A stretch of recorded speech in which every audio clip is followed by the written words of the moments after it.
حضور تاج الشریعہ علیہ رحمہ کی ذات اپنے آپ میں ایک بے مثل مثال ہے۔ حضور تاج الشریعہ علیہ رحمہ ہم سبھی کے لیے ایک روشن چراغ کے نما ہے۔ آپ کی ذات ہم سبھی کے لیے مشعل راہ رہی ہے۔ حضور علیہ الصلوۃ والسلام کی سنتوں پر عمل کرتے ہوئے حضور تاج الشریعہ علیہ رحمہ نے ہر جگہ ہر موڑ پر ہم سبھی کی رہنمائی فرمائی۔ حضور تاج الشریعہ علیہ رحمہ کی ذات ایک ایسی ذات ہے جن سے پوری دنیا کے لوگ بے پناہ عقیدت و محبت رکھتے ہیں، بے پناہ ان سے چاہتے رکھتے ہیں۔ اسی لیے تو کہا گیا سلیقو دار سہی دستے کو سار سہی، سلیقو دار سہی دستے کو سار سہی۔ اے تاج الشریعہ علیہ رحمہ آپ نے جہاں بلایا جانثار چلے گئے، آپ نے جہاں بلایا جانثار چلے گئے۔ حضور تاج الشریعہ علیہ رحمہ کے چاہنے والوں کا عالم یہ تھا کہ باضابطہ لوگ مدرسین باضابطہ طلباء بھی کہا کرتے تھے کہ اگر آپ کو کسی زندہ ولی کی زیارت کرنی ہے تو بریلی کی سرزمین پر چلے جاؤ۔ یہاں پہ جہاں حضور تاج الشریعہ علیہ رحمہ تشریف لا رہے ہیں ان کے پروگرام میں چلے جاؤ، یقین جانو حضور تاج الشریعہ علیہ رحمہ کی ولایت میں کوئی شک و شبہ نہیں۔ اور حضور تاج الشریعہ علیہ رحمہ سے ملاقات کرنے کے لیے ہمیشہ دیواروں کی لائنیں لگی رہی کرتی تھی۔ اور جس پروگرام میں آپ آتے تھے تو پروگرام اگر 10 بجے شروع ہونا ہے یا عشاء بعد شروع ہونا ہے تو عوام عاشقوں کا ہجوم نماز عصر سے ہی لگنا شروع ہو جایا کرتا تھا۔ کیوں؟ اگر لیٹ گئے تو حضور تاج الشریعہ کا دیدار نہیں ہو پائے، پہلے سے ہی ہجوم لگ جایا کرتا تھا۔ میں خود اندھیری کی سرزمین پر حضور تاج الشریعہ علیہ رحمہ کو پہلی بار دیکھا، آپ کی زیارت فرمائی تو لوگوں نے کہا، باضابطہ جن لوگوں کے ساتھ میں گیا تھا وہ طلباء کہتے تھے پہلے چلو ورنہ ہمیں دیدار کرنے کا بھی موقع نہیں مل سکے گا، ہم اتنے پیچھے ہو جائیں گے۔ تو ہم 3 گھنٹہ پہلے وہاں پہنچے، 3 گھنٹہ پہلے پہنچے۔ 3 گھنٹے کے بعد پروگرام شروع ہوا اور حضور تاج الشریعہ علیہ رحمہ تو اتفاقی نہیں آئے۔ شروع میں تو ہم اسٹیج کے بالکل پاس ہی تھے، لیکن جب عاشقوں کا ہجوم بڑھا تو لوگوں کے ہجوم سے اور لوگوں کی کثرت سے ہم اچانک ایک دم پیچھے اور لوگوں کے بیچ میں آ پہنچے، جبکہ ہم سب سے پہلے گئے تھے حضور تاج الشریعہ علیہ رحمہ کی زیارت کے لیے۔ اور جو لوگ بعد میں آئے تھے ان لوگوں سے ہم نے سوال کیا کہ تم نے حضور تاج الشریعہ علیہ رحمہ کا دیدار کیا؟ تو کہتے ہیں ہاں میں نے دیکھا، لیکن کچھ جھلک نہیں دیکھتا تھا۔ بھلا کیسے دیکھتے؟ اب میرے سامنے ایک بڑا آدمی کھڑا تھا، جب وہ اپنی منڈی ادھر کرتا تھا تو مجھے حضور تاج الشریعہ علیہ رحمہ کے چہرے کی جھلک دکھ جایا کرتا تھا۔ میں نے دوسرے سے پوچھا تم نے دیکھا؟ کہا ہاں میں نے دیکھا ہے، لیکن ڈائریکٹ نہیں دیکھا، میرے سامنے ایک آدمی کیمرہ لے کر کھڑا تھا، کیمرے کے تھرو میں نے دیکھا۔ آپ اندازہ لگائیں پیارے کہ کس قدر حضور تاج الشریعہ علیہ رحمہ کے دیدار کے لیے لوگوں کا ہجوم آیا کرتا تھا۔ حجر اسود ہے، ایک حجر اسود ہے جس کو چومنے کے لیے لوگوں کا ہجوم لگتا ہے۔ یہاں حضور تاج الشریعہ علیہ رحمہ کی ذات ہے جن کو چومنے کے لیے نہیں، دیدار کرنے کے لیے، دیکھنے کے لیے اتنا ہجوم لگ رہا ہے، دیکھنے کے لیے۔ وہ بھی کتنے ایسے آگے چلے جاتے ہیں جو کہتے ہیں یار میں آیا تو تھا لیکن دیکھ نہ پاتا۔ میرے عزیزو، حضور تعالی علیہ رحمہ کے چہرے میں اللہ رب العزت نے اتنی کشش اور اتنا نور رکھا تھا، جو بھی بندے مومن دیکھتا تھا تو اس کو دل کے اندر ایک سکون اور تسکین میں اور ایک راحت محسوس ہوا کرتی تھی۔ اللہ رب العزت نے آپ کو بہت ہی اعلیٰ مقام عطا فرمایا تھا۔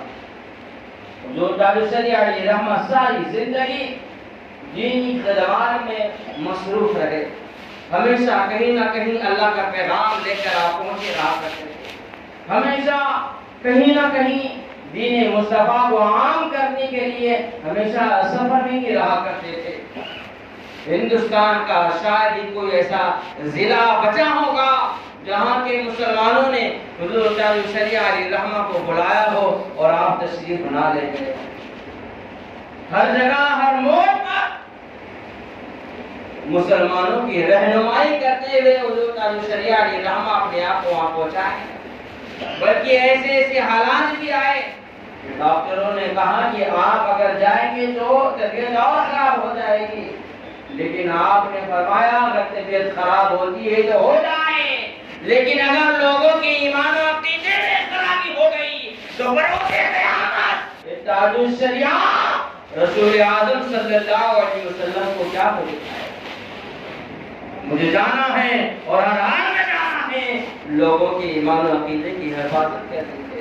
اور روایت میں آتا ہے کہ جس علاقے میں آپ پہنچتے تھے اس علاقے میں رب کی رحمتوں کا اس قدر نزول ہوتا تھا کہ ہزاروں لاکھوں کی تعداد میں لوگ آپ کے ہاتھ پر بیعت ہوا کرتے تھے اور لا تعداد لوگ شرکتیں کیا کرتے تھے۔ میرے عزیزو، جہاں اتنا بڑا مجمع ہو اور وہاں رب کے فرشتوں کا نزول نہ ہو، یہ تو ہو ہی نہیں سکتا۔ تو حضور تعالی علیہ رحمہ جس علاقے میں پہنچتے تھے وہاں پر رب کی رحمتوں کا نزول ہوتا تھا، اور جہاں رب کی رحمتوں کا نزول ہو وہاں کے مومنوں کا ایمان و عقیدہ بالکل مضبوط ہوتا نظر آتا تھا۔ میرے عزیزو، ایک روایت میں آتا ہے حضرت علامہ حبیب النبی مشاہدی تحریر فرماتے ہیں، اپنے علمی مشاہدے میں تحریر کرتے ہیں کہ حضور تعالی علیہ رحمہ دین کا پیغام لے کر لوگوں میں عام کرنے کے لیے گھر سے نکلے، اور ایک ساتھ ہی کئی ضلعوں میں کئی علاقوں میں آپ نے جا کر اللہ کا پیغام پہنچایا۔ اور آپ جب جایا کرتے تھے تو ایسا نہیں ہے کہ صرف رئیس و مالداروں کی یہاں ہی جائیں، نہیں،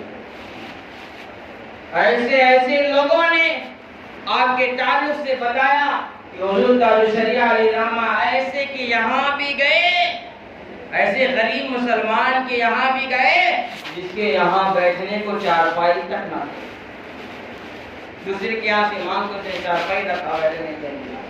کیوں؟ یہ مشقتیں آپ نے کیوں برداشت کی؟ دین مصطفیٰ کے ساتھ، پیغام مصطفیٰ کے ساتھ، اور آج ہم دین مصطفیٰ سے، پیغام مصطفیٰ سے دور ہوتے جا رہے ہیں۔ میرے عزیزو، ہمارے بزرگوں نے اس لیے نہیں اتنی محنتیں کی تھی، اس لیے نہیں مشقتیں کی تھی کہ ہم جو ہے اللہ کے رسول کے پیغام کو بھلا بیٹھے، اس لیے محنتیں کی تھی کہ ہم اس پر عمل کریں اور اپنے زندگی میں اور اپنے نام اعمال میں چار چاند لگانے کی کوشش کریں۔ تو حضرت مولانا مفتی حبیب النبی مشاہدی فرماتے ہیں کہ حضور تعالی علیہ رحمہ ایک جیپ پر سوار تھے، اور اس جیپ کے اندر 6 لوگ بیٹھے ہوئے تھے، اور وہ جیپ ایک بہت بڑے پل پر گزر رہی تھی، اور وہ پل تقریباً 60 فٹ اونچائی پہ تھا، نیچے 60 فٹ گہری کھائی تھی، اور وہ پل بہت ہی کمزور تھا، کبھی بھی جواب دے سکتا تھا۔ تو جب آپ کی جیپ اس پل پر گزری تو گاڑی کا ٹائر جو ہے روڈ کے ایک دم آخری حصے پر آیا، جس کے بنا پر اینٹیں پلٹ گئی، اور جب اینٹ پلٹی تو ڈرائیور سے گاڑی کنٹرول نہ ہوئی اور گاڑی جو ہے سیدھی کھائی میں آ گئی، 60 فٹ نیچے کھائی میں آ گئی۔ اور جو گاڑی میں بیٹھے تھے وہ کہتے کہ ہماری گاڑی کئی پٹکنے کھائی اور کئی بار جو ہے گول گول گھومتے ہوئے آ رہی تھی، ہمارے تو ہوش و حواس بالکل اڑ چکے تھے، ہمیں تو ایسا لگتا تھا کہ ہم زندہ نہیں بچیں گے، ہمارے ہوش و حواس اڑے ہوئے تھے۔ لیکن ایسے بھیانک ماحول میں بھی وہ کہتے ہیں کہ ہمارے کانوں نے سنا کہ حضور تاج الشریعہ علیہ رحمہ لگاتار رب کی کبریائی بیان کر رہے ہیں، لگاتار رب کی بندگی بیان کر رہے ہیں۔ ایسے بھیانک ماحول میں لوگ آپا کھو بیٹھتے ہیں، بوکھلا جاتے ہیں کہ حضور تاج الشریعہ علیہ رحمہ کی ذات ہے کہ حادثے کے اندر بھی رب کی کبریائی اور بندگی تصویر نہیں کر سکتے۔ اچھا جب گاڑی ٹھہری تو کہتے ہیں جو بیٹھے تھے وہ کہتے ہیں کہ ایسے لگا کہ ہماری گاڑی گھوم تو رہی تھی، پتھروں سے ٹکرا تو رہی تھی، لیکن اینڈ میں ایسا لگا کہ کسی نے پکڑ کر کسی درخت کے کنارے پر رکھ دیا ہو، پکڑ کر کسی درخت کے کنارے سے رکھ دیا ہو، کیونکہ جس طرح سے گاڑی کے پرخچے اڑے تھے ہم سبھی میں کسی کو زندہ نہیں بچنا تھا، لیکن واللہ ہم سبھی میں سے کسی کو بھی ایک خروش تک نہیں لگا، سبھی سیف رہے۔ اور وہ کہتے ہیں کہ جب ہم محفوظ رکے اور ہم نے حضور تاج الشریعہ علیہ رحمہ کو دیکھا تو کیا دیکھا کہ حضور تاج الشریعہ علیہ رحمہ کا سر سجدے میں ہے اور لگاتار رب کی کبریائی بیان کر رہے ہیں، لگاتار رب کی بندگی بیان کر رہے ہیں۔ حضور تاج الشریعہ علیہ رحمہ جس علاقے سے گزرتے تھے اگر وہاں کے لوگوں کو بھنک بھی مل جائے تو آپ کے مرید نہ بھی ہوں تب بھی آپ کی زیارت کے لیے آپ پہنچتے تھے، مسلمان ہوں یا نہ بھی ہوں، ہر کوئی آپ کی زیارت کے لیے آپ پہنچتا تھا۔ تو جب حضور تاج الشریعہ علیہ رحمہ کا گزر وہاں سے ہوا تو کچھ لوگوں کو بھنک مل گیا تھا، تو وہ تعزیت کے لیے ادب و احترام کے لیے آپ کے پیچھے موٹر سائیکل دوڑا کر آ رہے تھے۔ تو انہوں نے جب یہ حادثہ دیکھا تو ان کی آنکھیں بالکل حیران رہ گئی اور انہوں نے سوچا کہ شاید ہی کوئی اب اس میں بچا ہوگا۔ وہ لوگ ایک سیدھے راستے سے 60 فٹ نیچے کھائی میں آتے ہیں تو کیا دیکھتے ہیں، بہت ہی بھیانک منظر تھا۔ وہاں پر یہ لوگ بالکل سیف بچے ہوئے ہیں، وہ بالکل حیران تھے کہ اتنی اونچائی سے گرے اور گاڑی بالکل ایسے ٹوٹی کہ پہچان بھی نہیں آتی کہ یہ جیپ ہے، اور آپ لوگوں کو یہ خروش بھی نہیں لگا۔ اس کے بعد حضور تاج الشریعہ علیہ رحمہ اپنے مریدین کو لے کر ایک راستے سے پھر وہ 60 فٹ اونچی کھائی کو چڑھتے ہیں اور پھر کچھ میل پیدل چل کر ایک چوراہے پر پہنچتے ہیں اور وہاں پر آپ نماز ادا کرتے ہیں۔ پھر وہاں سے گاڑی دوسری منگائی جاتی ہے، پھر آگے کا سفر شروع کیا جاتا ہے۔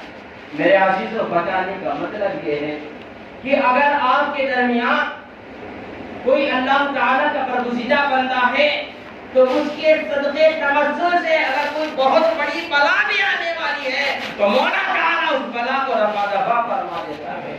کوئی بہت بڑی مصیبت آپ پہنچنے والی ہے تو مولا تعالیٰ اس برگزیدہ بندے کے صدقے توسل سے بڑی مصیبت کو چھوٹی سی بنا کر بالکل ٹال دیا کرتا ہے۔ حضور تاج الشریعہ علیہ رحمہ ہر حال میں نمازوں کی پابندی کیا کرتے تھے، نماز میں کبھی کوتاہی نہیں کیا کرتے تھے۔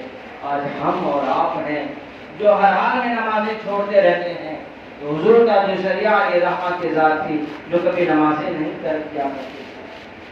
حضرت علامہ مفتی شعیب رضا رضوی صاحب فرماتے ہیں کہ ہم حضور تاج الشریعہ علیہ رحمہ کے ساتھ بنارس کے دورے پر تھے اور ہمیں وشوناد ایکسپریس پکڑ کر جانا تھا۔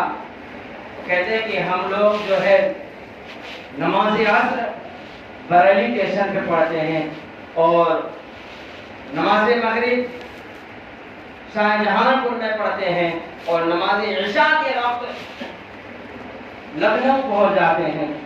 تو لکھنؤ ٹرین پہنچی تو حضور تاج الشریعہ علیہ رحمہ نیچے اترتے ہیں اور وضو کرتے ہیں، واش روم وغیرہ سے فارغ ہو کر وضو کرتے ہیں، اور پھر کہتے ہیں بیٹا شعیب ایسا ہے، لاؤ مصلی لاؤ، اب نماز ادا کی جائے۔ تو مفتی شعیب صاحب نے مصلی نکالا، حضور نے فرمایا اسے بچھایا جائے۔ تو مفتی شعیب کہتے ہیں حضور ٹرین نے سیٹی دے دی ہے اور وہ رینگ رہی ہے، اگر آپ نے رکعت باندھی تو ٹرین نکل جائے گی۔ حضور تاج الشریعہ علیہ رحمہ فرماتے ہیں ٹرین نکلتی ہے تو نکل جائے، میرے نماز کا وقت نہیں نکلنا چاہیے، مصلی بچھاؤ اور مجھے نماز ادا کرنی ہے۔ میرے عزیزوں، اس بات سے ہمیں سیکھ لینا چاہیے کہ اگر ٹرین بھی چھوٹ رہی ہو تب بھی ہمیں نمازیں نہیں ترک کرنی ہے۔ اور ہم اور آپ ایسے ہیں کہ ہوٹل میں بیٹھ کر ایک کپ چائے نہیں ترک کر پا رہے ہیں، اگر کسی کا فون آ گیا ہے تو وہ فون نہیں ترک کر پا رہے ہیں، کسی معمولی باتوں کو ہم عذر بنا کر نمازیں ترک کر دیتے ہیں۔ جبکہ نماز پڑھ کر جاؤ، پیٹ بھر چائے پی لو، چائے کہاں بھاگی جا رہی ہے؟ نماز اطمینان سے پڑھو، اس کے بعد جاؤ پورا دن بات کرو اپنے دوست سے، کہاں تمہارا دوست بھاگے جا رہا ہے۔ لیکن ہمارا ایمان و عقیدہ بہت کمزور ہو گیا۔ حضور تاج الشریعہ علیہ رحمہ نے فرمایا کہ مصلی بچھاؤ مجھے نماز ادا کرنی ہے، اور آپ نے اطمینان و سکون کے ساتھ نماز ادا فرمائی۔ مفتی شعیب فرماتے ہیں وہ ٹرین جو سیٹی دے کر رہنے لگی تھی، حضور تاج الشریعہ علیہ رحمہ نے جیسے رکعت باندھی وہ ٹرین وہیں ٹھہر گئی، اور اس وقت تک کہ ٹھہری رہی جب تک حضور تاج الشریعہ علیہ رحمہ نماز ادا کرتے رہے۔ اور جب آپ نے سلام پھیرا تو وہ ٹرین پھر سے سیٹی دے کر اسٹارٹ ہوئی اور رہنا شروع ہوئی۔ حضور تاج الشریعہ علیہ رحمہ نے پوچھا کیا ٹرین گئی؟ کہا نہیں حضور ٹرین تو ٹھہری تھی اب لیکن چل رہی ہے۔ تو آپ نے فرمایا ٹھیک ہے چلو اب ٹرین میں سوار ہو جاتے ہیں۔ میرے عزیزوں، جو بندہ اپنے رب کی رضا کو اچھی طرح سے پا لیتا ہے، اپنے رب کو راضی کر لیتا ہے، تو مولا تعالی اپنی تمام مخلوقوں کے اندر اس بندے کی محبت کو ڈال دیتا ہے۔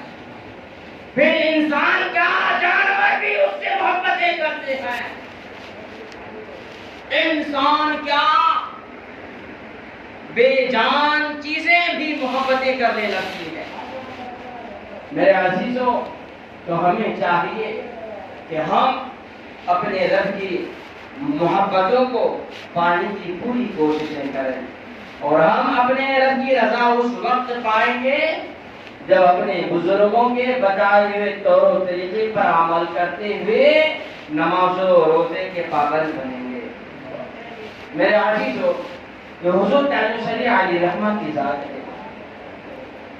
فرمایا گیا کہ آپ ملک شام تشریف لے گئے تھے، اگست کا مہینہ چل رہا تھا اور وہاں پر قحط ساری جیسا ماحول تھا، لوگ پریشان تھے، نہ پانی کا کوئی انتظام تھا نہ کھانے کا کوئی انتظام تھا، اور لوگ وہاں بہت پریشان تھے، جانور تک پریشان تھے، انسانوں کے لیے پانی کی کوئی انتظام نہ تھا۔ تو جب آپ وہاں پر پہنچے تو حضور تاج الشریعہ علیہ رحمہ کی ایک رحمت رہی ہے کہ آپ جہاں بھی پہنچتے تھے وہاں کے لوگوں میں ہلچل مچ جایا کرتے تھے، اور لوگوں میں ایک ندا ہو جایا کرتی تھی، اور لوگ امت اسلام کی طرح آپ کے پاس آنے لگتے تھے۔ تو جب وہاں کے اکابرین علماء نے سنا تو وہ آپ کے پاس ایک کے بعد ایک ملاقات کرنے کے لیے آنے لگے۔ تو کچھ علماء نے کہا کہ حضور تاج الشریعہ علیہ رحمہ ہمارے سرزمین پر تشریف لائے ہیں، تو کیوں نہ آپ سے ہمارے اپنے وطن کے لیے دعائیں کرا لی جائیں، کیونکہ وطن کا جو حال ہے بہت ہی برا ہے، انسان تو انسان، جانور بھی پریشان ہے، تم سے دعائیں کرا لی جائے۔ تو لوگوں نے کہا ٹھیک ہے دعائیں کرائی جائے۔ تو ایک پروگرام منعقد کیا گیا اور اس پروگرام میں تقریباً سبھی عالموں کو بلایا گیا اور حضور تاج شریعہ علیہ رحمہ ہاتھ اٹھا کر لگاتار دعائیں کرتے رہے اور ملک شام کے تمام علماء کرام لگاتار آمین کہتے رہے۔ مورخین لکھتے ہیں کہ حضور تاج شریعہ علیہ رحمہ نے ابھی جو ہے اپنی دعا کو کمپلیٹ بھی نہ کیا تھا کہ آسمان سے جھما رب کی رحمتوں کا نزول ہو گیا اور اس قدر پانی برسا کہ ملک شام کہ لوگوں کے جو پانی کی کمیاں تھی وہ سب ختم ہو گئی، وہ بنجر زمینیں لہلہانے لگی، وہ درخت جو سوکھ گئے تھے پانی کے بنا وہ سارے ہرے ہو گئے اور انسانوں میں ایک نئی زندگی سی آ گئی۔ میرے عزیزو، جب یہ کرامت ملک شام کے لوگوں نے دیکھا تو عوام تو ویسے ہی بیماری تھی، لاکھوں کی تعداد میں آپ کے ہاتھ پر وہاں کے لوگوں نے بیعت کی اور وہاں کے جو بڑے بڑے اکابرین علماء تھے وہ بھی اپنے گلے میں آپ کی غلامی کا پٹا ڈالنے کا فخر محسوس کیا۔ میرے عزیزوں، بتانے کا مطلب یہ ہے کہ اللہ تعالیٰ نے حضور تاج الشریعہ علیہ رحمہ کو بہت ہی اعلیٰ مقام عطا فرمایا، بہت ہی اعلیٰ مقام عطا فرمایا۔ ہم اور آپ بہت ہی خوش نصیب ہیں کہ ہمیں حضور تاج الشریعہ علیہ رحمہ کی ذات ملی۔ میرے عزیزوں، ہمیں چاہیے کہ ہم لوگ ہر حال میں آپ سے محبتیں کریں اور آپ کے بتائے ہوئے طور و طریقے پر زندگی گزارنے کی پوری کوششیں کریں۔ حضور تاج الشریعہ علیہ رحمہ نے اپنی ساری زندگی سنت مصطفیٰ کے مطابق گزاری ہے، تو ہمیں بھی چاہیے کہ اپنی ساری زندگی